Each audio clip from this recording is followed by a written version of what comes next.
Watch this baby roll. Yeah. You ready? Okay.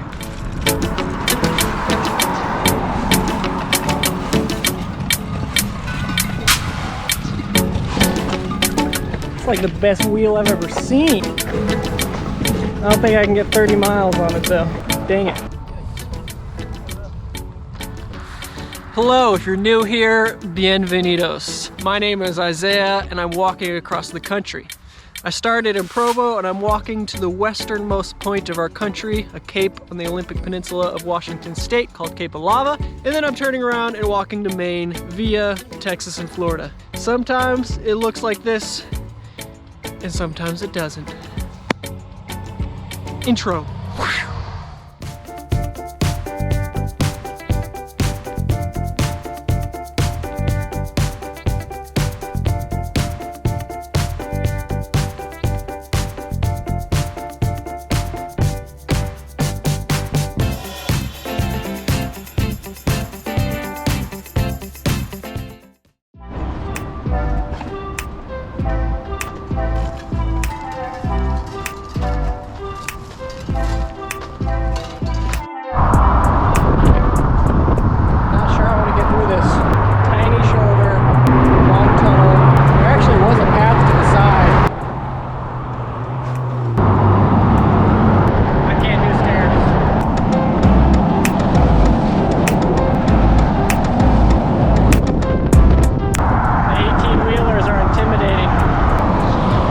Legitimately one of the most terrifying things I've ever done.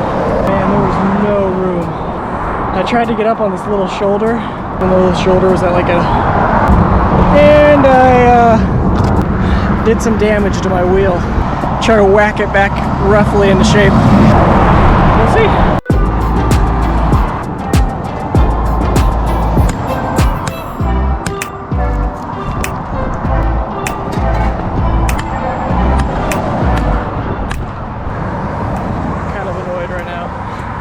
Spilled like most of my peanut M&Ms trying to get on that curb, jacked up my wheel.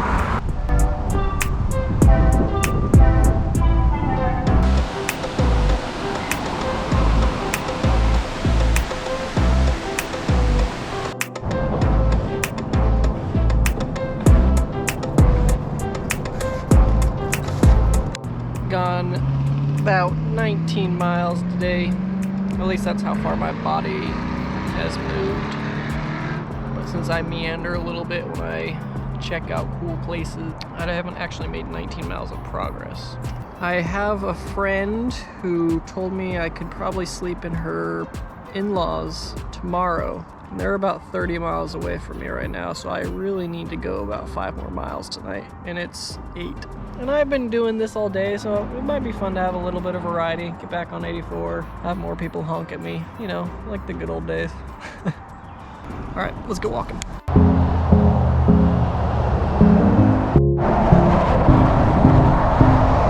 I was back on 84 last night, and then I got to a crossroads, and I was like, man, should I just stay on 84, or should I see some of these small towns that I love so much?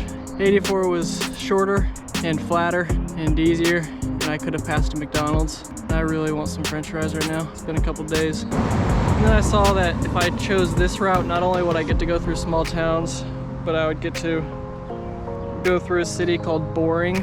Looked it up on Google, and apparently there's sister cities with a town in Ireland called Dole, as well as a city in Australia called Bland. They decided to be like sister cities with them. And I thought that was so funny that I couldn't not take this route.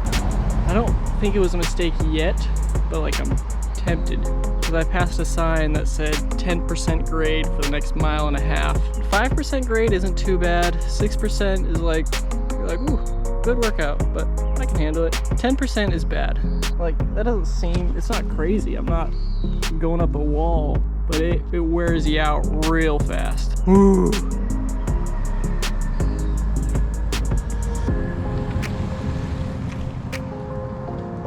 Okay, well, it's sweaty. About 15 minutes ago, a very naive, younger version of me was like, oh, 10% is pretty bad. No, 10% is just not fair. And it just keeps going.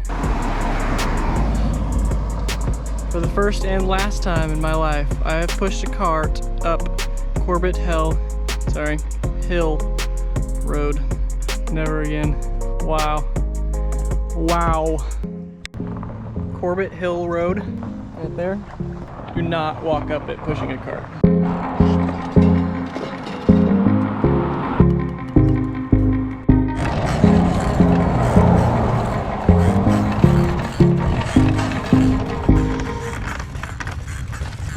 Just walking through Corbett, you know, going up that road was absolutely miserable. 10% grade is just too many percents. And then I was walking by this bar here, the historic Springdale Pub, and my cart does draw a lot of sort of attention, so they asked me what I was up to, chatted a little bit, gave me a free meal, and I've been here for the last, probably an hour. Get to know the good people of America. I think one of the biggest lessons I'm getting out of this trip is just how incredible people are. You know, I passed by the historic pub, and just because one of them was, you know, inclined to reach out and find out a little bit more about someone's life, I just told him briefly what I'm doing, and then he told me about, you know, what he's up to and what he's doing with his life, and the pub and its history, and then we all, you know, got to know each other a little bit more. It's stupid or corny to say, just like heartwarming and nourishing for the soul. I don't know. People are good. Oftentimes we're in such a rush that, you know, and so many of the people we pass just remain strangers. I wish there was some way to like break down that barrier far simpler, far faster than we often do, because if we took the chance to get to know the people around us, and if we prioritize that, just mutual understanding and connection, I think a lot of people would struggle a lot less with life being difficult or hard or upsetting. I think it's pretty common for us to just kind of miss the mark when we're trying to evaluate what's important.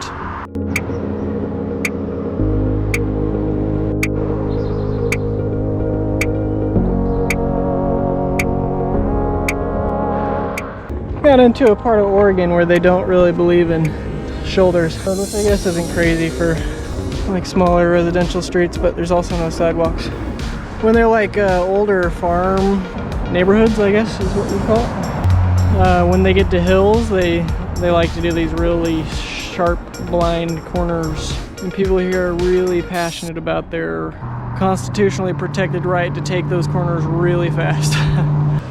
Anyway, so I had to sort of hop into a ditch with my cart because a vehicle came crashing around real fast. I completely, the tire is just done. The wheels, it's over. You can see on the top half of the wheel here, I've got 4 spokes left. And I turned the corner hoping like I can get off the road somewhere. And of course it's just this massive hill. And it's just a sort of confluence of unfortunateness. Luckily, I'm only about 30 miles away from my sister's house. Unfortunately, I wish it was like 0.30 miles. Killing it. Killing it out here. Watch this baby roll. Yeah. You ready? Okay.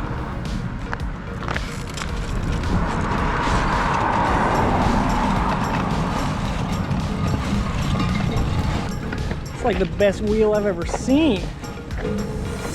I don't think I can get 30 miles on it though. Alrighty, not ideal, but we got it in there. Sometimes you gotta do what you gotta do. Again, this just proves how much I have to rely on strangers, or, you know, faux strangers. We know each other, sort of. Oh, we're best friends. Our brothers were best friends. I was best friends with your brother. No, we were good friends. Besties for life. We were like in the same group. Cart number 1 has lived out its life. It's just a relic of what it used to be. Luckily, my family shelled out and got me cart number 2. I'm gonna assemble cart number 2, and I think she'll drop me back off tomorrow, because I'm a purist, where I collapsed on the side, where the cart collapsed on the side of the road, and I can finish walking here. Hey, bud! Hey! Hey! How you doing? How you doing? How you doing, bud? And here is cart numero dos. As you can see, it looks like it's quite a bit more robust. This one's actually meant for rheumatic dogs, or basically dogs that are too old. So this is meant to be a dog stroller. Hey, buddy. There you go.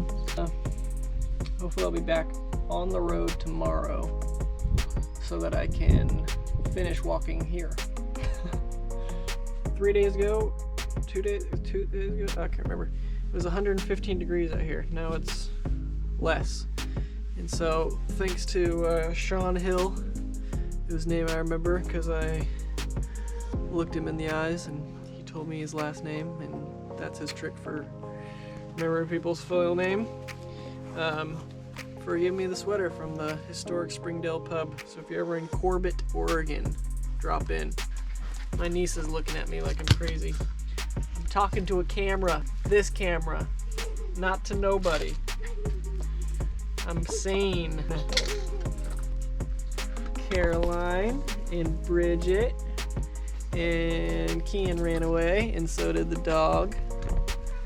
But that's okay.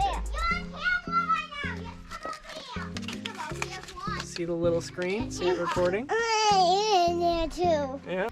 Just like that. Boom. Airless system.